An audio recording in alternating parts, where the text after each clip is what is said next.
बनता रहेगा, बनने देंगे इसमें।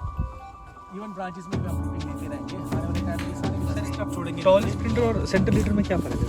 सेंट्रल लीडर तो सारा खुराक ये भी लेता रहता है। हम इसको क्या करेंगे, इसको remove करेंगे। इससे क्या होगा, बीमे ज़्यादा बनने की वजह से फ्रूटिंग भी ज़्यादा होगी। और उसका वेरिएशन आ रही है, तो इसके बीच में स्पेस काफ़ी रहेगा, इस वजह से ये ब्लू लाइट पड़ेगी। लास्ट ईयर हमने सोचा क्यों ना इसको पूरा प्रॉपरली ट्रेन किया जाए। मैंने कहा कोई कभी के नेचर ही बर्फ पड़ रही है, टहनियाँ टूट रही है, तो फिर रिन्यू कर रहा है अपने आप को। अदरवाइज नेचर भी किया अपने आप में कि कोन शेप में रखा ताकि लाइट अंदर तक पड़े। तो ये टहनी को अभी कम किया है। आने वाले टाइम में धीरे धीरे ये भी डेवलप करेंगे। इन पे इसमें ये रिस्ट्रिक्टेड जोन, इससे बाहर नहीं जाएंगे हम लोग। इसकी दूरी जितनी होगी, कितनी है 0.75 मीटर की दूरी है बीच में, है ना, उसका आधा है ये, ठीक है। उसका आधा डिस्टेंस हम लोगों ने ये किया, तो बिल्कुल एग्जैक्ट कटा। अब ये जो है ना, यहाँ से आगे लगेगा, इसको भी हम यहाँ से रिमूव करेंगे, यहाँ से भी कर सकते हैं। वैसे तो यहाँ से रिमूव करेंगे, इतना ही छोटा रखेंगे। ये फ्रूटिंग जोन है। अब इसमें जो भी फ्रूटिंग बनता रहेगा, बनने देंगे इसमें। इवन ब्रांचेस में भी हम फ्रूटिंग लेते रहेंगे। आने वाले टाइम में ये सारे के सारे फ्रूटिंग बन, नई जो शाखाएं निकलेगी इसमें से, अभी सारी इसमें से इसलिए फट रही है क्योंकि इसमें बहुत मोटा कट, लास्ट ईयर ही हम लोग ने मोटा कट काटा है इसमें, ठीक है, क्योंकि हमें इस पर डेवलप करना है फ्रूटिंग को। अब फ्रूटिंग यहाँ लेना है। वैसे तो क्या होना चाहिए ना, आपको ऐसे लकड़ पहले ही नहीं बनाने हैं, पहले यहीं से शुरू करना है। उसके लिए क्या है, थोड़ा पीछे से, जब भी इसको कट करते हैं आप हमेशा यहाँ से कट करें, ताकि 3-4 आँख की बात है, जैसे यहाँ से कट किया आपने, तो ये वाले डेवलप होने शुरू हो जाएंगे। हम लोगों ने क्या किया, पहले टहनी बनने दे दिया, फ्रूटिंग आगे लिया, तो फिर बाद में काटा गया है। तो क्योंकि वायर पे पहुंचना ज़रूरी है, नहीं तो पेड़ फिर क्योंकि वायर का सपोर्ट मिलेगा, इसलिए हमने वहाँ तक पहुँचाया। उसके बाद हम लोगों ने, ग्रोथ तो आ रही है, देखो ऊपर आ रही है ना, लेकिन ये नई ग्रोथ है, देखो पुरानी नहीं है। फिर काटेंगे, फिर नहीं आती रहेगी, कंटिन्यू करते रहेंगे, पेड़ आपका कंटिन्यू ग्रो करता रहेगा, ठीक है। तो सारी की सारी जहाँ पर बन गए बीमे वहाँ बन गए हैं, और जहाँ नहीं बने वहाँ पर बीमे डेवलप करेंगे हम। ये टॉल स्पिंडल सिस्टम है। और ये वैसे तो क्या है, टॉल स्पिंडल सिस्टम हम आने वाले टाइम में, जैसे यहाँ बीमे बन गया, अगर पुराना हो जाता तो इसको भी काट देंगे, रिन्यू करेंगे। किस तरह किसके through, touch cut, bevel cut जो सिस्टम है हमारा, है ना, थोड़ा सा स्टेप छोड़ेंगे। टॉल स्प्रिंटर और सेंटर लीडर में क्या फ़र्क है? सेंट्रल लीडर में क्या होता है ना, दोनों सेंट्रल लीडर तो बहुत दोनों में होगा, टॉस स्पिंडर में सेंट्रल लीडर हम लोगों ने। तो जब बेंड किया है हम लोगों ने, तो क्या होगा, इसको उसमें आपकी फ्रूटिंग के ज़्यादा चांसेस होती हैं, यहाँ तक कि ग्रोथ के, तो इसमें फल ज़्यादा लगेगा। तो हमारा ऑब्जेक्टिव ये है कि इसमें ज़्यादा फल लेना है, नज़दीक लगा हुआ है ना। टॉस स्पिंडल में हमेशा नज़दीक ज़्यादा फल लगता है, क्योंकि वो नज़दीक लगते हैं हमारे, ठीक है। वर्टिकल एक्सिस में क्या होगा, ये टहनियाँ थोड़ी हॉरिजॉन्टली प्लेस्ड रहेंगी, थोड़ी सी इस डायरेक्शन में, धीरे धीरे उसी पोजीशन पे आ जाती है। इसको पहले ही हम लोग डाउन करते हैं, जैसे उसको लिए टहनी है, इसको जैसे ये टहनी, इसको ऐसे रखेंगे हम लोग शुरू में, ताकि इसमें फ्रूटिंग आए। और काटने की भी जरूरत नहीं, भी हेडबैक भी नहीं करते अगर आपको बहुत रिक्वायर्ड ना हो। जैसे बहुत लंबा तब हेडबैक करेंगे, ऐसा तो नहीं आगे तक जा रहा है, इनको हेडबैक करेंगे तब इसको बेंड करके रखेंगे। जो छोटी है उसको ऐसे बेंड करके, हमें फ्रूटिंग ही लेना है इसमें। आने वाले टाइम में फ्रूटिंग डेवलप करना है। ऐसे बैरन नहीं होना चाहिए, खाली नहीं होना चाहिए, ठीक है। इसमें सिर्फ आपकी जो टॉल स्पिंडल है, इसमें सारी ब्रांचेस टेम्परेरी है। अब देखो फ्यूचर में क्या होगा ना, 2-3 साल बाद मैं जैसे आऊँ, मैं क्या करूँ, इसको रिमूव कर दूंगा, क्योंकि मुझे लगे यार ये ब्रांच काफ़ी मोटी हो गई, अननेसेसरी। मतलब क्या होता है ना, जब ये शाखा मोटी होती जाती है तो सारा खुराक ये भी लेता रहता है। तो हम इसको क्या करेंगे, इसको रिमूव करेंगे। रिमूव करने के बाद नई शाखा आएगी, फिर वो जो भी फोटोसिंथेसिस जो खाना मिल रहा है, जो न्यूट्रिशन प्लांट ले रहा है, वो सारा दूसरों में भी डाइवर्ट करना शुरू करेगा, नई शाखाएं भी आएगी, रिन्यू करते हैं, प्रोसेस कंटिन्यू चलेगा।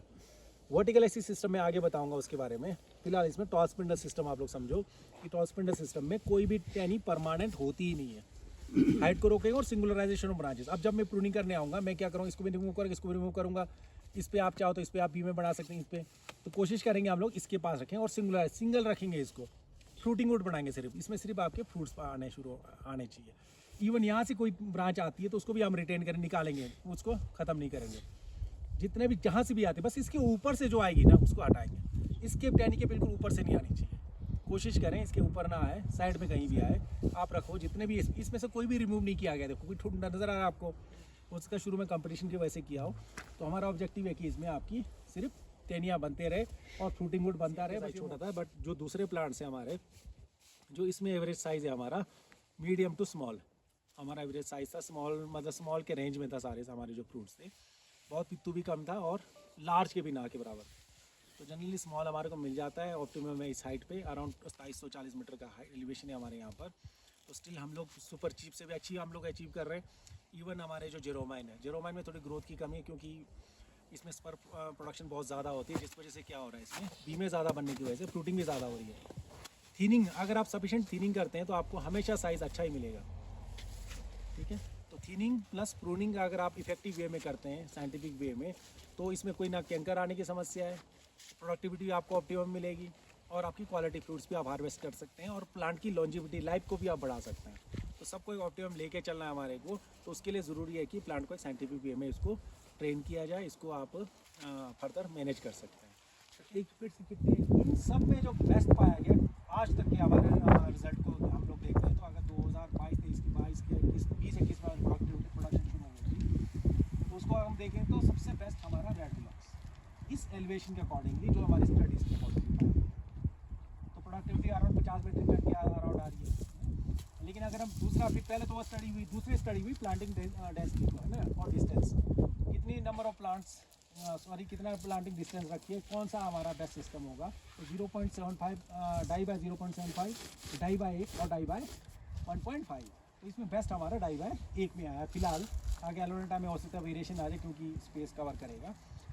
उनको छोड़कर ये जो पौधे दिख रहे हैं आपके, ये हमारा जनरली क्या था कि एक किनोन में बड़ा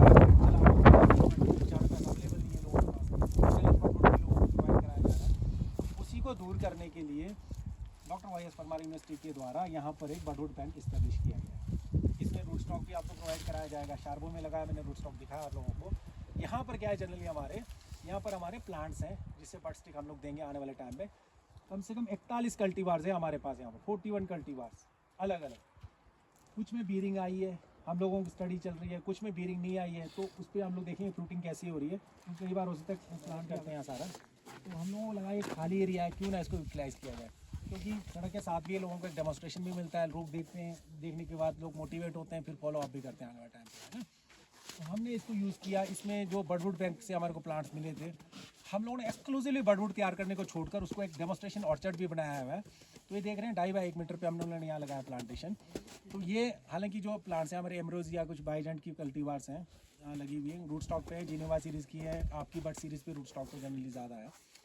इनकी ग्रोथ देखो कितनी ज़बरदस्त है। ये प्लांट्स की एक्चुअली इनको भी हम लोग क्या करेंगे, कितना विड्थ रखेंगे इनको, प्लांट टू प्लांट 1 मीटर है, तो ये फैलेगा कितना आपका।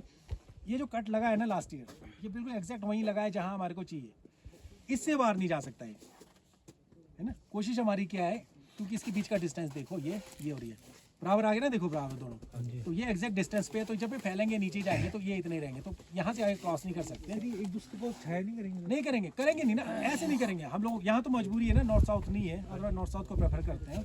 हमारे बीच में गैप देखो कितना है। अब क्या होगा, ये यहाँ से आगे टहनी नहीं आएगी, तो बीच का वहाँ से यहाँ पूरा का पूरा पोर्शन हमेशा परमानेंटली ओपन रहेगा आपके लिए।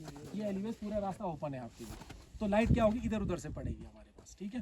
तो इसके बीच में शेड यूँ नहीं होगा। ऊपर की ब्रांचेस बेशक ये क्या होगी, ये थोड़ी अंदर होगी, ये भी अगर यहाँ आती है सपोज कर लो, तो इसके बीच में स्पेस काफ़ी रहेगा, जिस वजह से ये यूँ लाइट पड़ेगी। ऐसे होगा ये ऊपर से।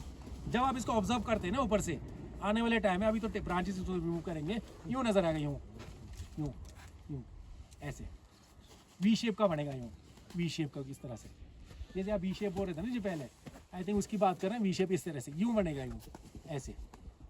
तो ये हमारा ये ऑब्जेक्टिव है कि ये पूरा का पूरा कवर हो जाए हमारे पास। और इसकी हाइट कितनी जाएगी, मैंने कितना कहा था, 3 मीटर्स, है ना। वैसे 2.7 मीटर के अराउंड हम हाइट ले जाएंगे इसकी, उतने पे रिस्ट्रिक्ट करेंगे। ये यहीं तो रिस्ट्रिक्टेड है। अब जितने ये बीच में जो भी ब्रांचेस है ना, जो बैरन एरिया है, जब हम इसको रिस्ट्रिक्ट करेंगे आने वाले टाइम में, ये स्प्राउट कर जाएगा। तो यहाँ से भी हम लोग लेंगे। फिलहाल स्प्राउटिंग यहाँ से हुई है, जो स्प्राउट हो रही है हम सब रिटेन करेंगे, क्योंकि इसने मैक्सिमम अपनी जो हाइट है वो अचीव कर ली है। सर ये थिकनेस, मतलब जब मान लो अगर ये 10 साल हो गए, इसकी थिकनेस कितनी होगी? थिकनेस बढ़ती जाएगी इसकी, बढ़ती जाएगी। हाँ, वो डिपेंड करता है आपकी ग्रोथ पे भी। थिकनेस बढ़ती, कोई प्रॉब्लम नहीं। हमने क्या करना है, जैसे थिकनेस बढ़ेगी, ये हाइट बाहर नहीं दी जाएंगे। सपोज कर लो थिकनेस यहाँ हो गई, इतनी बढ़ गई, इतनी मोटी हो गई ये इसका सेंट्रल लीडर, क्या होगा तना, इतना ही जाएगा फिर ये ब्रांच। अच्छा, इतना ही रखेंगे बस। परमानेंट ये परमानेंट रहेगा। रेस्ट ऑफ द जो ब्रांचेज है वो परमानेंट है, सब टेम्परेरी है प्लांट में, ठीक है। सॉर्ट ऑफ वर्टिकल एसिस से हमने ट्रेन किया है, बट हमारे लिए आपको लगता है कि ये बहुत पुरानी होगी, तो नॉन ब्रीडिंग है, तो उसको है ना, less bearing, less quality fruits जब प्रोड्यूस करेगा तो हम इसको रिमूव करेंगे इसको, ठीक है। इस तरह से हमारा ये ऑर्चर्ड पूरा का पूरा, हमने सोचा क्यों ना इसको पूरा प्रॉपरली ट्रेन किया जाए। मैंने कहा कोई प्लांट्स कभी भी मरता नहीं है जब तक कि उसको आप अननेसेसरी नॉन साइंटिफिक वे से चलोगे, है ना, तब प्लांट्स की मोर्टेलिटी होती है, अदरवाइज नहीं होती। देखो पूरे के पूरे कहीं भी आपको सूखा हुआ कोई टहनी नज़र आ रहा है, नहीं है ना। बेशक इसे सीवियर कट किया गया, लेकिन अब फ्रूट बर्ड्स देखो, जो फ्रूट बर्ड्स है सब इतने हेल्दी हैं, आप इसे एक्सपेक्ट कर सकते हो ना बहुत अच्छी बीरिंग आएगी। हमारे कैसे होता है शेड आ रहा होता है, इसमें धूप देखो पूरी पड़ रही है, कैन करेगा ही नहीं है।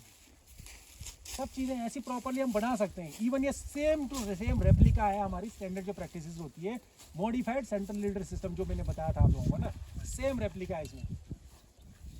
ये क्यों दिया गया था कि हमने इसको बाहर, अब ये खड़े थे, आपको लग रहा होगा ये ऐसे है, ऐसे नहीं थे, ये यूं थे ऊपर की तरफ। हमने देखा कि ग्रोथ बहुत एक्सेसिव जा रही है इसमें, हमें बाहर करना पड़ा है। अदरवाइज ऊपर छोड़ के रखोगे ना तो फायदा नहीं होगा। जब भी आप इसको, इवन जो पेड़ आपके पास है ना उनको भी आप काट सकते हो। मैंने लास्ट ईयर ही घर पे एक एक्सपेरिमेंट किया, एक पेड़ था जो भी खड़ा, मैंने क्या किया सारे के सारे ब्रांचेस को बीच से उड़ा दिए। अब पेड़ ऐसा था मेरा भी ना, क्योंकि जगह नहीं है वहाँ पर, एक जगह थोड़ा कुछ इशूज़ थे उस वजह से खड़े थे। अब उसमें क्या हो रहा है, मैंने काट तो दिया लेकिन खड़ा रखा तो ब्रांचेस बन रही है। तो ऐसे करता रहेगा, फल लगता रहेगा, आप राम भरोसे उस पर बैठे हुए हैं। कभी के नेचर ही बर्फ़ पड़ रही है, टहनियाँ टूट रही है तो फिर रिन्यू कर रहा है अपने आप को। अदरवाइज नेचर भी करता है, बर्फ़ पड़ती है, टहनी टूटते फिर दोबारा आता है। पेड़ तो नहीं मरता ना, अक्सर प्लांट बढ़े, लेकिन स्टिल कम है। मैं चाहता था कि इसके बीच में प्लांट होता तो कोई बीच में अगर पौधा होता ना, ये पूरा हैज बन जाता, थोड़ा छोटा रखता और पूरा का पूरा हैज के तौर पर इसको लेते। लेकिन जो प्लांटेशन हुई है हमारे पास 50 पौधे इसके हैं, 50 पौधे कार्बन के, कॉनकॉर्ड के तौर पर, ये उस पर भी आ जाएंगे हम लोग। तो ये हमारी बड़ा अचीवमेंट है कि नाशपाती पे हाई डेंसिटी हम लोगों ने यहाँ की है। ये BA29 करके रूट स्टॉक है हमारा नाशपाती में लगा हुआ है ना, उस पर हम लोगों ने ये नाशपाती में हाई डेंसिटी आपको कहीं नहीं मिलेगी, यहाँ पर हम लोगों ने इंट्रोड्यूस किया है। ये एक यूनिक है अपने आप में कि नाशपाती में हाई डेंसिटी की जा सकती है। बट ऑफकोर्स मैं थोड़ा इस बात से वो रखता हूँ कि ये जो कल्टीवार है कार्बन, ये मार्केटेबल नहीं है। अच्छा। क्या करोगे इसको, उगा तो रहे हो, हम लोग भी तैयार करते हैं, बड़ा अच्छा होता है यहाँ पर। कभी लोगों को बोलते हैं जी ज़्यादा पक गया, जब भी हम इसको ऑक्शन करते हैं कई बार आपको पता है गवर्नमेंट सेक्टर में डिले होता है, कभी ज़्यादा पक गया, कभी कच्चा है। लोग मतलब जो ठेकेदार है ना उसने अपना चलाना है, मतलब हमारे को 20-22 रुपये से किलो से ज़्यादा नहीं बिकता है ठेकेदार में। तो हम लोग क्या है लॉस में रह रहे हैं, क्योंकि उसने तो ऑक्शन लेना है और ठेकेदार ज़्यादा आते नहीं क्योंकि उनको रिस्क होता है, क्योंकि नाशपाती कहाँ बेचेगा थोड़ा सा।